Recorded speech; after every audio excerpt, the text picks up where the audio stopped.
Social Perspectives is brought to you by Everett and Kennings. The clamor of bigotry, misogyny, and explosive expressions of racial and political animus continue to be a nemesis to America. Why are feelings about race still toxic? How did we get here? Many have died trying to figure out how do we escape what seems to be the inescapable. Seriously, will the brotherhood Dr. King presented to America over 50 years ago ever actually take root in the soil of the social discourse in America? Lastly, how do we get out?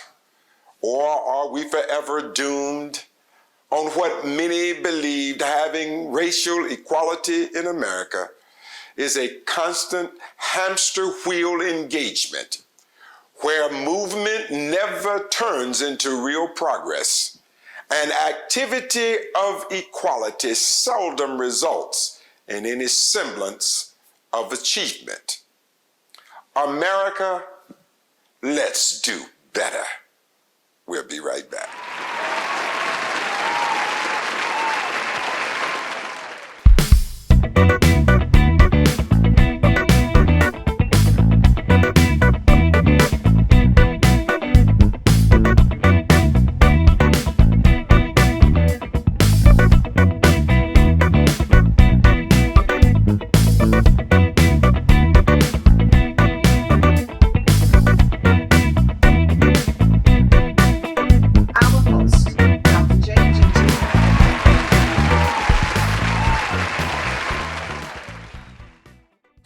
Hello and welcome to Social Perspectives.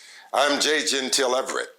The socioeconomic and racial condition of America remains stagnant. Young Black people in particular felt the need in organizing the Black Lives Matter movement because of the killings and injustices that were being levied on our community. We do have the white supremacists, the Proud Boys, the QAnons, and probably others organized perhaps for the purposes of promoting causes they feel are germane to their racial and personal interests.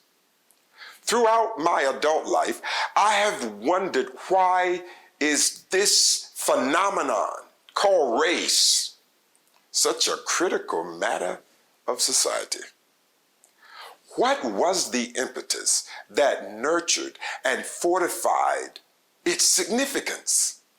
In short, how did we get here? And what on earth can we do to move closer to authentic racial equality? These are important questions. I only wish there were simple answers associated with them.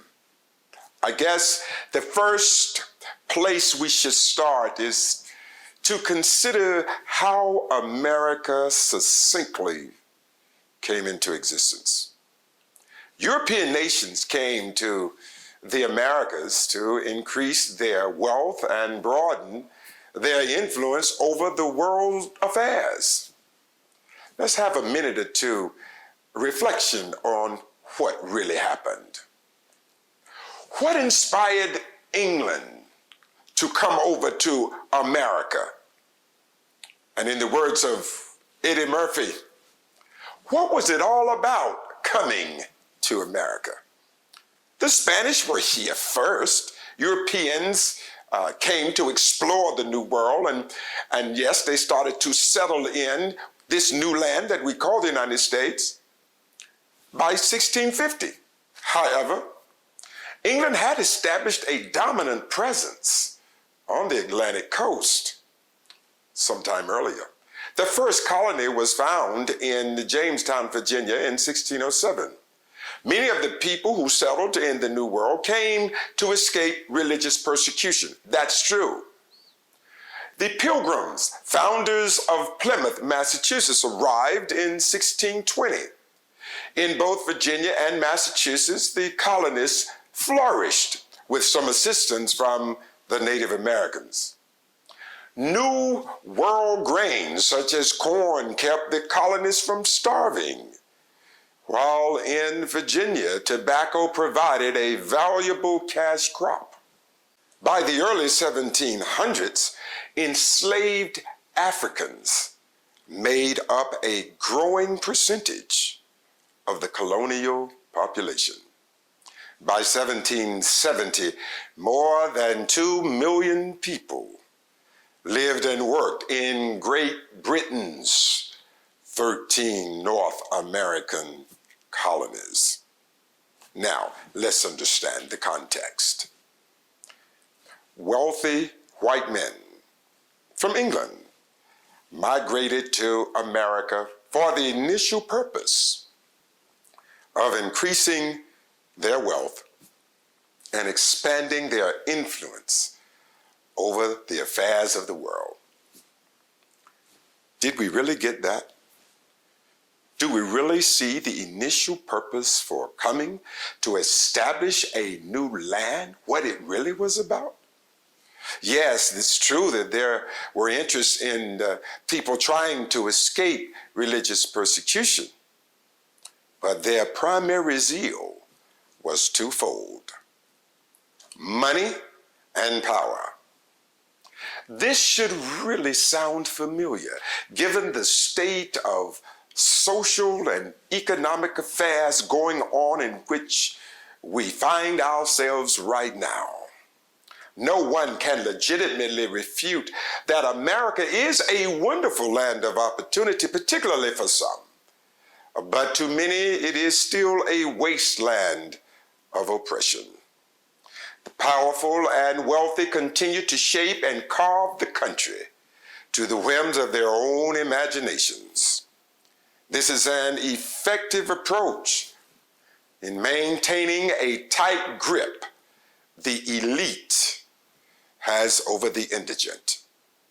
Perhaps some of the social psychologists would concur that economic wealth must embrace a certain mindset to fortify the continuation of that status quo, even if it is achieved through oppressive social devices.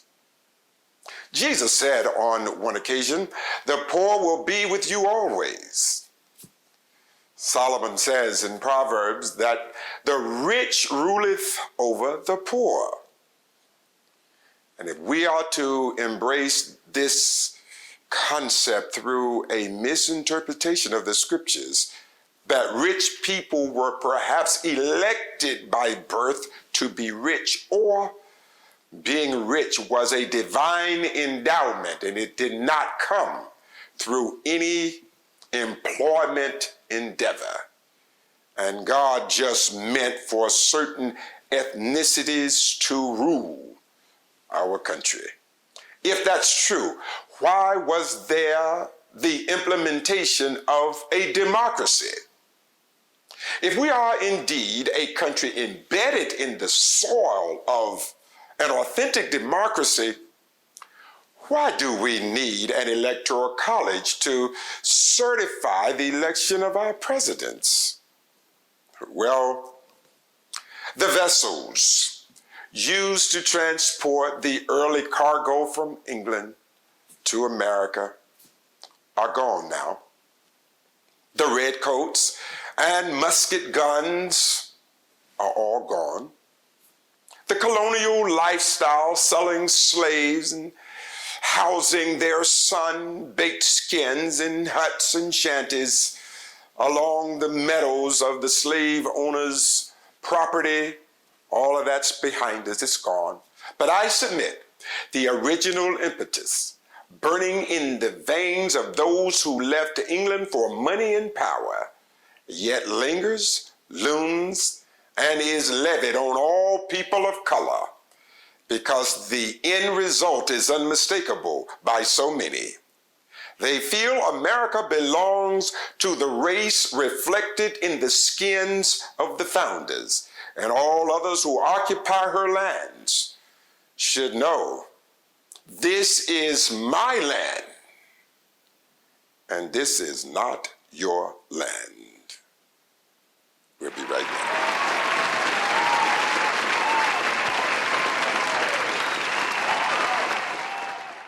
The Renaissance Shoe by JGE was inspired by the rise of Kamala Harris, our Vice President-elect of the United States of America. Get a pair at aliveshoes.com/renaissance-by-JGE-1. Again, that's aliveshoes.com/renaissance-by-JGE-1 to get a pair of American history. I've been feeling like this my last chance on. What's up, world? It's Rough Guy Rhymes, the leader of the Dream Big lifestyle, and I'm here to tell you to dream big.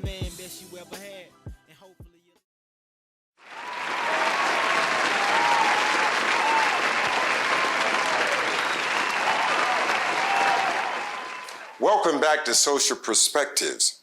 We are excited about expanding our show. We are incorporating other ideas, other personalities, because we are interested in putting on display gifts and talents of all people. We are particularly happy today to have the king of rap, Rough Guy Rhymes, and he is a delight to watch.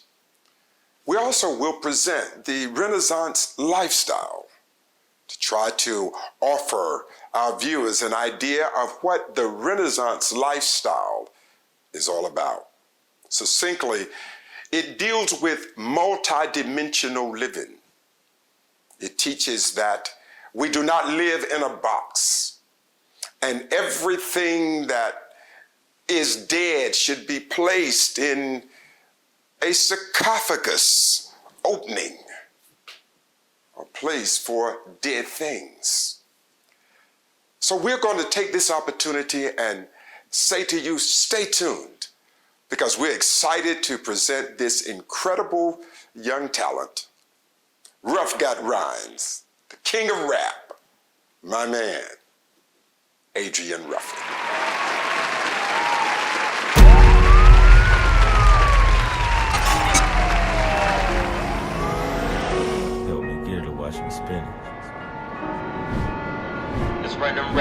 Big racks on my mind and stack up M&Ms. I'ma need a new safe so I can walk in it. Flipping currencies, thank God for the internet. It's like I got the whole world in my palm, baby. I was broke and make some hundreds from a thought. From that moment, put my mind on what I really wanted. I said no limits, I told God I want it all. Put me in the game, I'ma ball like LeBron. And thought I was just a rapper till they see me on the screen. How long I'm gonna be humble till I make them notice me? They don't like to give you credit when they know you really a genius. I don't need that credit if it can't help me get me. Running up a check, stay out the way and mind my business. Save a portion of the winnings, I establish rich habits. Seeing millions in my dreams, I'ma turn them to reality. Making a minute what I used to make on salary.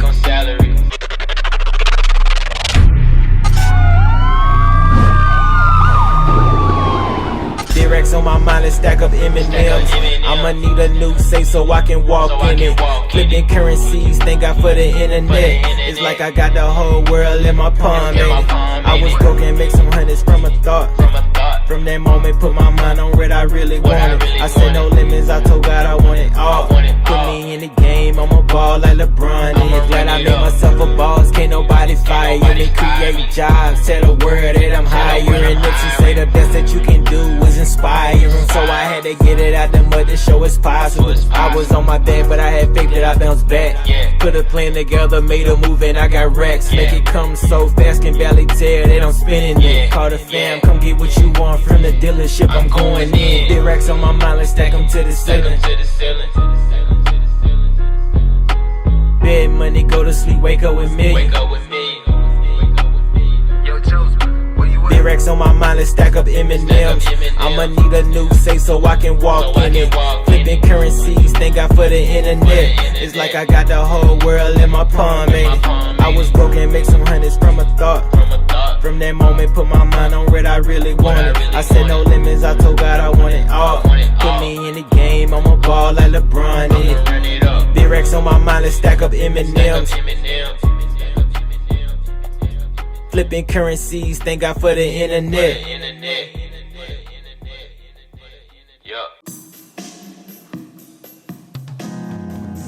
It has been said that power in the wrong hands is a recipe for personal destruction.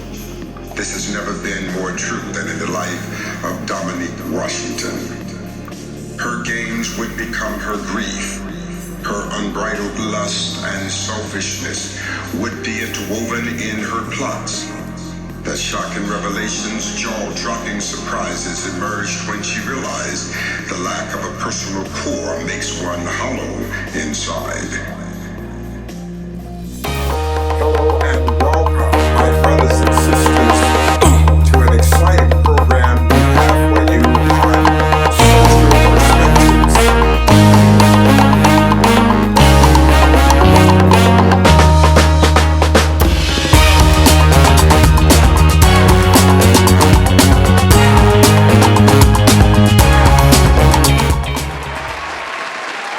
As you can see, the Renaissance lifestyle is about bringing in all of your gifts, all of the wonderful talents to which you have been endowed. It's about developing all of them. And do not look at them as contradictions, but look at them as complements to each other. Don't be afraid to be what you are. Because if you fail to be what you are living a life that you were not equipped to live. So the Renaissance lifestyle is about you being the penultimate figure that represent your own life. You be all that you are and make no apology for that. If it is a gift God has given you, He means for you to develop it. Stay tuned. We'll be right back.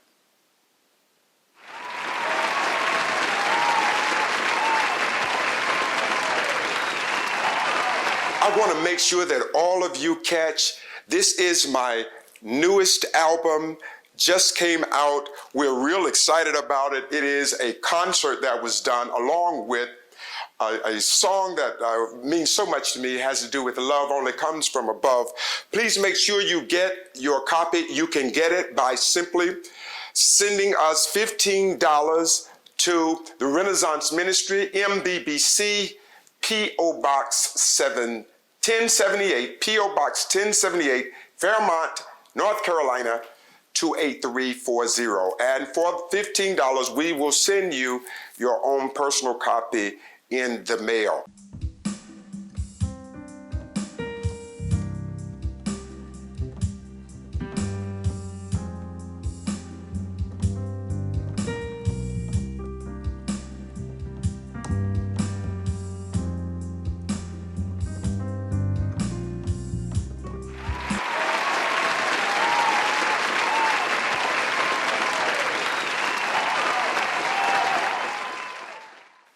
Welcome back to Social Perspectives. The term double standard inherently suggests that standards are not equal, further declaring that one is higher than the other. According to the USA Today, President Biden, black lawmakers and activists decry police response to the attack on the U.S. Capitol. They blasted law enforcement agencies for their slow response to rioters at the U.S. Capitol, citing the massive show of force in place where Black Lives Matter demonstrations went on all last year over the killings of black men and black women. The president recognized that there was a double standard. He recognized that something needed to be done that would at least take us closer to that more perfect union, that place of equality. It saddens me to think that here we are right now in 2021, and we're still having this conversation. When will all of this end? When will we get to that place where we are able to look beyond the hues of people's skin and embrace the principle of their personhood and recognize that whatever they are a creation of God. And because of that, we are bound to embrace them with love. I don't know, perhaps I'm a little old-fashioned and perhaps I'm a little detached from reality.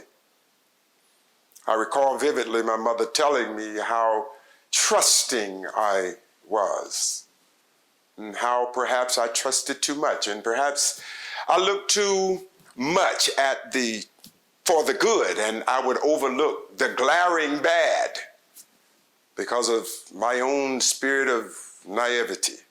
Perhaps she was right.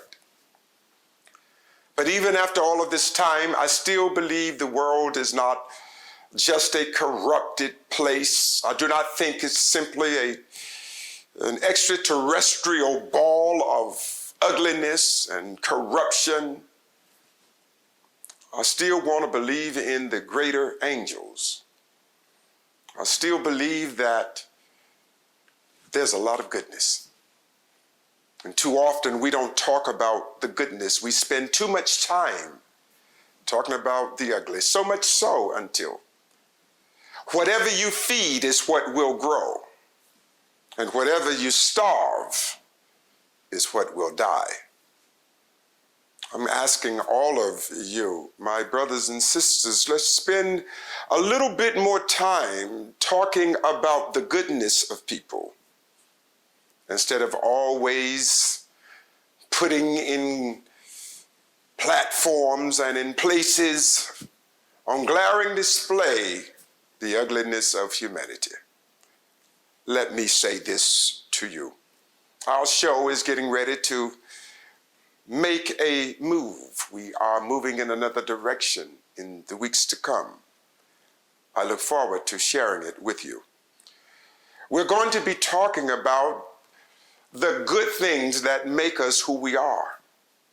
We're going to be talking about the importance of being kind and being nice.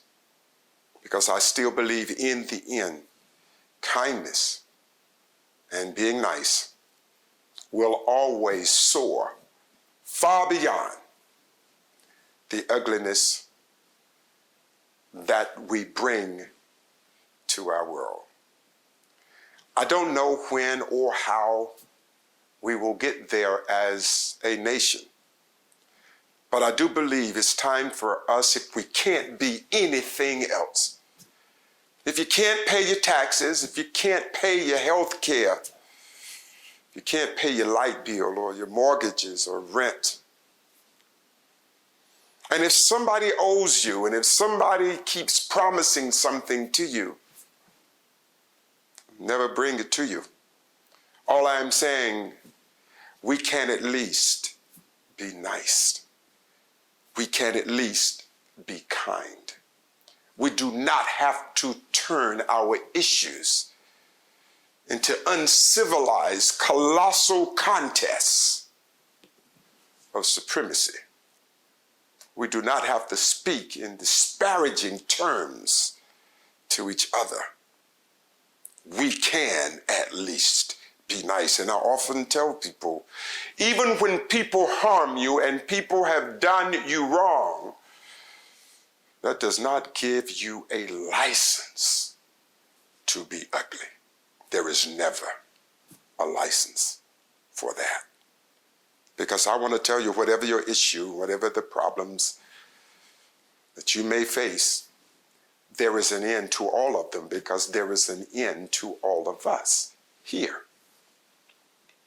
My prayer for all who will hear this is to please, let's get rid of the violent ideas. Put down the guns. Let's shut down the rhetoric of harm. And let's now take up a behavior. Let's take up the components of kindness, because it is through the exercise of kindness that we become stronger at being kind. I'm going to leave it here now, but I just wanted to share with you the importance of Black people, white people, Asian, Hispanic, Latino, whatever the race is. Yes, we've struggled and we've had pain, and many of us think that we've had unjustifiable pain. I get that.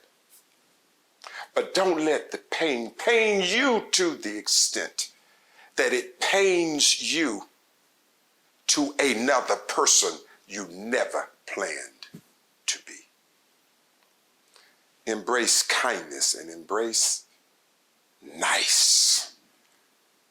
In everything that you deal with, tell yourself, I can still be nice.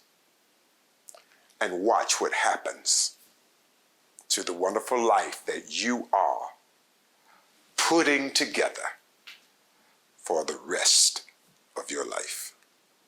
I'm going to leave it there. I want to thank you for watching us, and we hope that this has been something that will help you understand the importance of camaraderie and genuine niceness toward each other. Until the next time, I'm J. Gentile Everett. I look forward to seeing you again on Social Perspectives.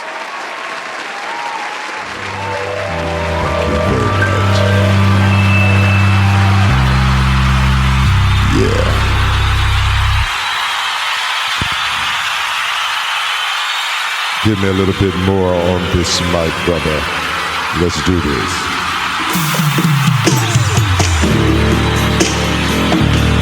I run it here. Yeah, let's start. I can notice that justified by people in life. All the